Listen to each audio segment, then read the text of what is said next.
Bismillahirrahmanirrahim. Assalamualaikum warahmatullahi wabarakatuh. Bismillah walhamdulillah wassalatu wassalamu ala rasulillah. Pada jamaah rahimakumullah, mungkin kali ini saya ingin menjawab dari seseorang yang bertanya dari BG Jonas kalau nggak salah ya. Pertanyaannya itu adalah bagaimana caranya melakukan tayamum bagi seseorang yang mana di wajahnya, di mukanya itu terdapat luka dikarenakan ada operasi seperti itu. Maka mohon maaf sekali kali ini saya tidak membawa kitabnya ya, tapi insya Allah saya paham akan hukum ini. Tapi kalau misalkan yang penasaran ingin cari referensinya maka bisa ditemui di dalam kitab-kitab fikih. Misalnya di dalam kitab Fathul Qorib itu ada ya, tetapi bukan di matannya, tetapi di syarahnya. Syarah itu yang tengahnya. Ataupun di dalam kitab Fathul Mu'in pun itu ada pembahasannya. Yang mana di dalam ilmu fikih ini yang membahas tentang hukumnya jadair seperti itu ya. Jadi ada hukum tentang perban yang menutupi dikarenakan ada suatu luka. Baik. Nah, yang harus kita pahami dulu, wahai para jamaah al-asran semuanya, bahwa muka ataupun wajah itu adalah termasuk, pertama itu adalah termasuk anggota wudhu, ya kan? Muka itu adalah anggota wudhu yang pertama yang kita basuh. Dan juga muka itu juga yang termasuk anggota tayamum. Karena anggota tayamum itu kan cuma dua, yaitu mengusap muka dan juga kedua tangan kita. Nah, yang menjadikan permasalahannya adalah misalkan nih seseorang yang udah dioperasi, misalkan di mukanya terdapat luka, sehingga ditutupkan di mukanya, misalkan itu pernah tuh kejadian, ini pernah kejadian banget sama ayah mertua aku, bapak mertua aku, ada apa itu di mukanya itu ada apa itu kayak kayak karang gitu ya, kayak karang gitu, tapi karang itu yang membesar sehingga dibuang gitu ya, dan ada beberapa yang dijahit sehingga bekas lukanya itu ditutup oleh perban gitu ya, di daerah pipi sebelah sini nih di bawah matanya itu ditutup perban. Nah, ketika mau sholat kan harus wudhu dulu ya, mau wudhu nggak bisa karena kan mukanya itu tertutup oleh perban. Kalau gitu coba kalau diganti sama tayamum ya sama. Tayamum juga nggak bisa. Kenapa nggak bisa? Ya karena kan tertutup oleh perban. Ya kan? Karena wajah itu adalah anggota wudhu dan juga anggota tayamum. Maka caranya itu adalah seperti bagaimana?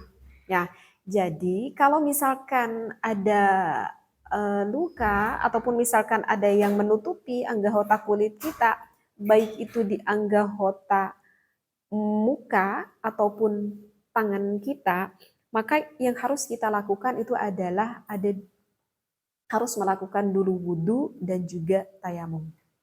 Jadi caranya itu adalah seperti itu. Ya karena mau dengan tayamum nggak bisa, ya kan? Sehingga di dalam kitab Fathul Qorib ataupun di dalam kitab Fathul Mu'in tersebut, yang pertama itu harus melakukan wudhu. Tapi gimana teh wudhunya? Kan di sini ada luka. Wudhu setengahnya aja, ya. Kalau misalkan contoh ayah mertuaku ada perbannya di sini, sehingga melaksanakan wudhu yang teraliri air cuma setengah mukanya aja. Niatnya bagaimana? Niat aja wudhu yang sempurna, ya. Oke, ini perhatikan wudhu aja setengahnya. Lanjut ke tangan kanan, lanjut ke tangan kiri, lanjut ke kulit kepala, ini terlikat hukumnya sunnah, diakhiri dengan kaki. Layaknya seperti kita melakukan wudhu. Hanya saja yang ini kita lewati. Setelah itu wajib kita melakukan tayamum. Nah ini nih, ini di dalam apa itu hukum jadair yang kemungkinan masyarakat yang belum paham ilmunya sampai ke sini. Yang kedua itu harus melakukan tayamum. Sehingga bagi bapak mertua pada saat itu setiap mau melakukan berwudu sudah menyiapkan tanah yang udah direndos untuk melakukan tayamum. Yang mana tanah itu bisa kita simpan di bak. Kok di bak? Bisa disimpan di apa itu kalau orang Sunda mah di apa itu ditampan, di baki gitu. Jadi dibawa aja gitu ke jamban. Nah, dan dipersiapkan itu handuk. Jadi setelah wudhu itu kan posisi badan kita itu kan basah.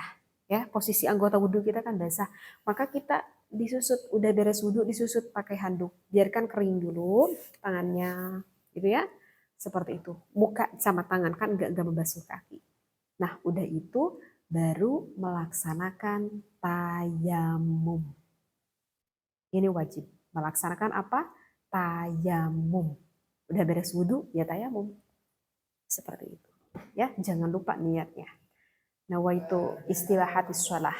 Seperti itu. Nah, kewajiban yang kedua itu adalah apa? Kewajiban yang kedua itu adalah ketika tertutupi perban di muka itu berapa hari? Berapa hari itu? Misalkan 5 hari tertutupi perban, ya. Ketika ini perban dibuka, sekali lagi, ketika perban ini dibuka, maka yang 5 hari tersebut sholatnya harus diqodho.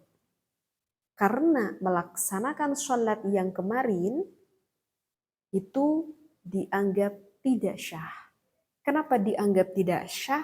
Karena melakukan wudhu tidak bisa, melakukan tayamum pun tidak bisa. Meskipun memakai perbannya sebelumnya misalkan mempunyai wudhu, tetap saja seperti itu. Itu harus dikodok. Seperti itu. Waduh, kalau gitu, kalau harus dikodok ya udah teh. Yang kemarin yang 5 hari aku tertutupi perban, ya udah aku nggak sholat aja. Ya kalau misalkan nggak sholat, ya dosa. Seperti itu. Dan bahkan ini juga pernah kejadian sama nenek almarhumah aku sendiri. Kalau nenek aku itu lukanya itu di tangan. Tangan juga itu sama, anggahota wudhu termasuk anggahota tayamum. Ini pernah kejadian sama nenek aku. Nenek aku terluka, tulangnya patah sehingga dibungkus oleh perban.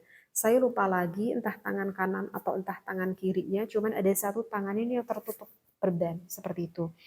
Maka karena kalau dulu tuh nenek aku udah sepuh sehingga dipeyeng gitu ke kamar mandi, melaksanakan dulu wudhu, muka, caranya kalau misalkan ada luka di tangan sekalian saya terangkan. Ini pernah kejadian sama nenekku juga, berwudhu dulu, muka, setelah muka melaksanakan ini mencuci anggota tangan yang kanan. Ya. Tetapi yang ini itu dilewati seperti itu. Begitu juga nenek aku sama. Apa itu? Melaksanakan tayamum. Tetapi kalau untuk luka di tangan ya sama aja deh sebetulnya seperti kayak dibuka, wudhu dan juga tayamum. Dan bahkan nenekku itu pada waktu itu lama sekali, hampir sampai 1 bulan itu tertutup perbannya. Maka setelah dibuka perbannya, maka nenekku mengqadha sholatnya sampai 1 bulan seperti itu. Itu adalah hukum yang dinamakan yang termasuk akan hukum jabair. Memang di dalam pembahasan kita Fathul Mu'in itu lebih luas lagi. Kalau misalkan bagaimana ada luka di punggung ataupun anggota badan lainnya yang mempunyai hadas besar, nanti itu hukumnya akan berbeda lagi.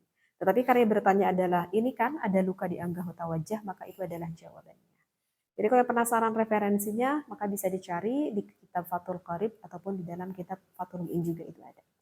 Mudah-mudahan bisa difahami ya bagi ini yang bertanya. Wallahu a'lam. Wassalamualaikum warahmatullahi wabarakatuh.